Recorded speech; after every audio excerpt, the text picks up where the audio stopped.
بسم اللہ الرحمن الرحیم۔ تمام تعریفوں کا حقدار صرف اللہ تعالی ہے جو رحمان و رحیم ہے، جس کی شفقت ابدی ہے۔ ذیشان ہاشمی اپنے یوٹیوب چینل فکر فردہ میں اپنے تمام سننے اور دیکھنے والوں کو خوش آمدید کہتا ہے۔ میں اللہ سے دعا گو ہوں کہ آپ تمام لوگ رب کائنات کی حفظ و امان میں رہیں، آمین ثم آمین۔ محترم ناظرین، ہمارا آج کا موضوع ہے کہ حضرت آدم علیہ السلام اور حضرت بی بی حوا کو جنت میں کس درخت کے قریب جانے اور کون سا پھل کھانے سے منع کیا گیا تھا، یا شجر ممنوعہ کسے کہتے ہیں۔ اس سے پہلے کہ ہم اس موضوع پر گفتگو کا آغاز کریں، ہمیں یہ سمجھ لینا چاہیے کہ یہ انسانی سرشت اور انسانی خاصہ ہے کہ انسان جستجو اور کھوج میں لگا رہتا ہے۔ اس کی طبیعت اور مزاج میں ہر لمحہ کچھ جان لینے کی بے چینی موجود رہتی ہے۔ وہ دبیز پردوں کو ہٹا کر دیکھنا اور کھوجنا چاہتا ہے کہ اس کے اندر کی حقیقت کیا ہے۔ ہمارا آج کا موضوع بھی انسان کی اسی تلاش، جستجو اور تجسس سے متعلق ہے۔ یاد رکھیں کہ اللہ تبارک و تعالیٰ نے قرآن مجید میں 3 مقامات پر شجر ممنوعہ کا ذکر کیا ہے، مگر کہیں بھی اس درخت اور اس کے پھل کا نام نہیں بتایا ہے۔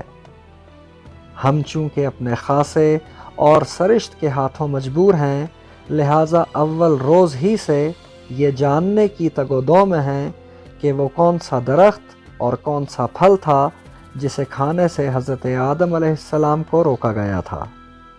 اس سلسلے میں جید علماء کرام، مفکرین اسلام اور مفسرین کی اپنی اپنی رائے ہے۔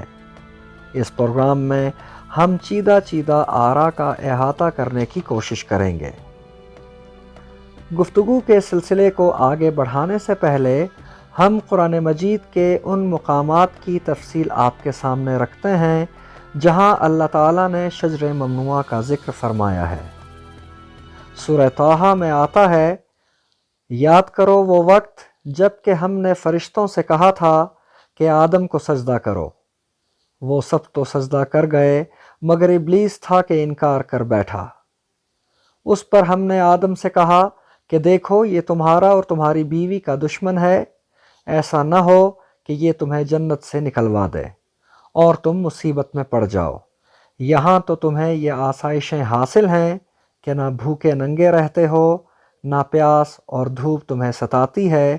لیکن شیطان نے اس کو پھسلایا، کہنے لگا آدم، بتاؤں تمہیں وہ درخت جس سے ابدی زندگی اور لازوال سلطنت حاصل ہوتی ہے؟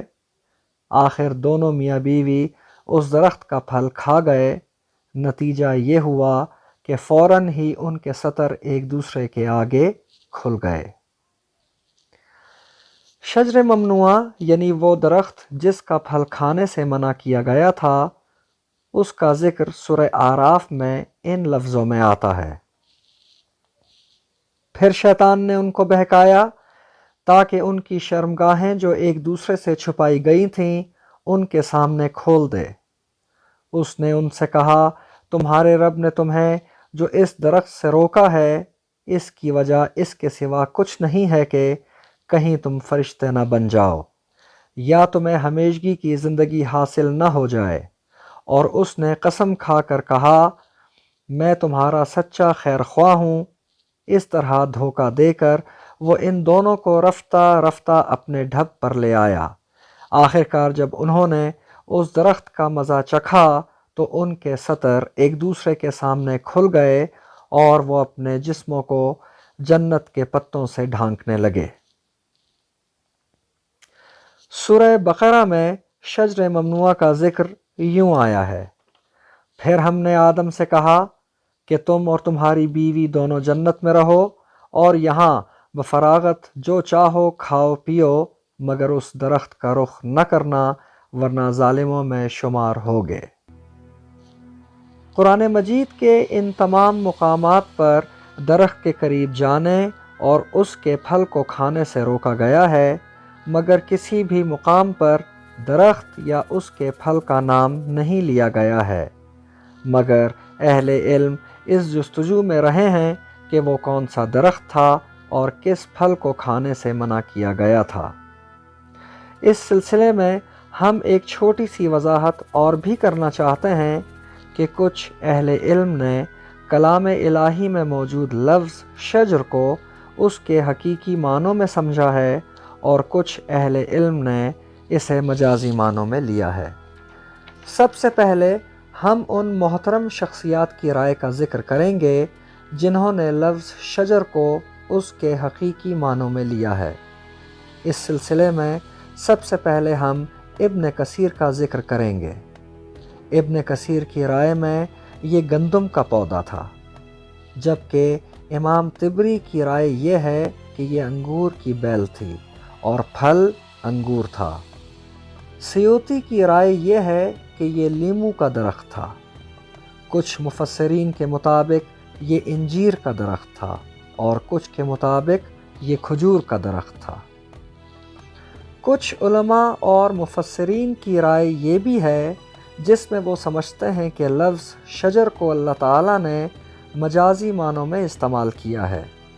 اپنے اس خیال کے پیش نظر شیرازی کی نظر میں یہ حسد اور بغض کا درخت تھا۔ کچھ اہل علم اسے علم اور ولایت کا درخت بھی قرار دیتے ہیں۔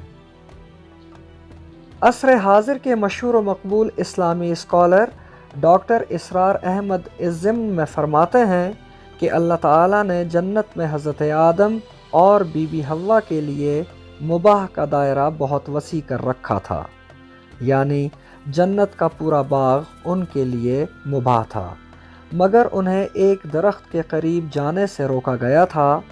ڈاکٹر اسرار کہتے ہیں کہ اس درخت کا نام جاننے کی ضرورت نہیں ہے، وہ صرف اللہ تعالیٰ کی طرف سے آزمائش کی ایک نشانی تھی۔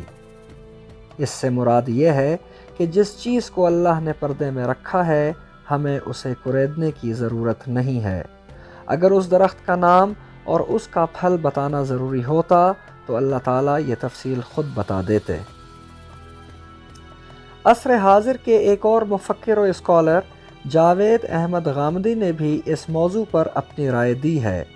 ان کے مطابق شجر کا لفظ تشبیہ کے طور پر استعمال ہوا ہے، یعنی غامدی صاحب بھی شجر کو شجر کے حقیقی معنوں میں نہیں لیتے، بلکہ اسے تشبیہ قرار دیتے ہوئے کہتے ہیں کہ شجر ممنوعہ سے مراد اصل میں شجر تناسل ہے۔ غامدی صاحب کی نگاہ میں درخت کے قریب نہ جانے سے مراد یہ ہے کہ حضرت آدم علیہ السلام اور حضرت بی بی حوا کو ازدواجی تعلق قائم کرنے سے منع کیا گیا تھا۔ ازدواجی تعلق کے قائم ہونے پر ہی اولاد کی پیدائش ہوتی ہے، اس لیے ان کی نگاہ میں شجر ممنوعہ دراصل شجر تناسل ہے۔ اپنی اس رائے کو تقویت دینے کے لیے وہ یہ دلیل پیش کرتے ہیں کہ جب شیطان نے انہیں بہکایا تو یہ کہا تھا کہ اس درخت کا پھل کھانے سے تمہیں ہمیشگی کی زندگی حاصل ہو جائے گی۔ انسان اپنی نسل کو بڑھا کر ہمیشہ قائم رہ سکتا ہے، لہٰذا وہ یہ رائے قائم کرتے ہیں۔ مولانا امین اصلاحی اس سلسلے میں کہتے ہیں کہ ہمیں اس بات میں تردد نہیں کرنا چاہیے کہ وہ کون سا درخت تھا اور اس کا پھل کیا تھا۔ اسے جاننے اور کھوجنے کی قطعاً کوئی ضرورت نہیں ہے۔ وہ کہتے ہیں جسے اللہ نے چھپایا ہے ہمیں اسے نہیں کھوجنا چاہیے۔ مولانا مودودی اس سلسلے میں اپنی تفسیر تفہیم القرآن میں لکھتے ہیں کہ زمین یعنی اپنی جائے تقرر پر خلیفہ کی حیثیت سے بھیجے جانے سے پہلے حضرت آدم اور حضرت حوا کو امتحان اور آزمائش کی غرض سے جنت میں رکھا گیا تھا تاکہ ان کے رجحانات کی آزمائش اور پرکھ ہو سکے۔ اس آزمائش کے لیے ایک درخت کو چن لیا گیا اور حکم دیا گیا کہ اس کے قریب بھی نہ جانا، اور اس کا انجام بھی بتا دیا گیا کہ ایسا کرو گے تو ہماری نگاہ میں ظالم قرار پاؤ گے۔ یہ بحث غیر ضروری ہے کہ وہ درخت کون سا تھا اور اس میں کیا خاص بات تھی کہ اس سے منع کیا گیا۔ منع کرنے کی وجہ یہ نہیں تھی کہ اس درخت کی خاصیت میں کوئی خرابی یا نقص تھا اور اس کی وجہ سے حضرت آدم اور ان کی بیوی کو نقصان پہنچنے کا اندیشہ تھا، بلکہ اصل غرض یہ تھی کہ ان کی آزمائش کی جائے۔ اس مقصد کے لیے کسی ایک چیز کا منتخب کر لینا کافی تھا۔ یہی وجہ ہے کہ اللہ تعالیٰ نے درخت اور اس کے پھل کی تفصیلات کا ذکر نہیں کیا۔ مودودی صاحب کے استدلال سے بھی یہی نتیجہ نکلتا ہے کہ ہمیں اس بحث میں نہیں پڑنا چاہیے کہ وہ کون سا درخت تھا اور اس کا پھل کون سا تھا۔ مولانا حفظ الرحمن سیوہاروی کی رائے یہ ہے کہ ابلیس نے وسوسے کے ذریعے حضرت آدم علیہ السلام اور ان کی بیوی بی بی حوا کو پھسلایا اور شجر ممنوعہ جو دراصل آزمائش کا نشان تھا انہیں خطا کرنے پر مجبور کر دیا۔ مولانا حفظ الرحمن سیوہاروی نے بھی درخت اور اس کے پھل کی تفصیلات پر کامل خاموشی اختیار کی ہے۔ معزز ناظرین، ہم نے آپ کے سامنے اس سوال کے کئی جوابات رکھے، اب یہ آپ پر منحصر ہے کہ کس رائے کو ترجیح دیتے ہیں۔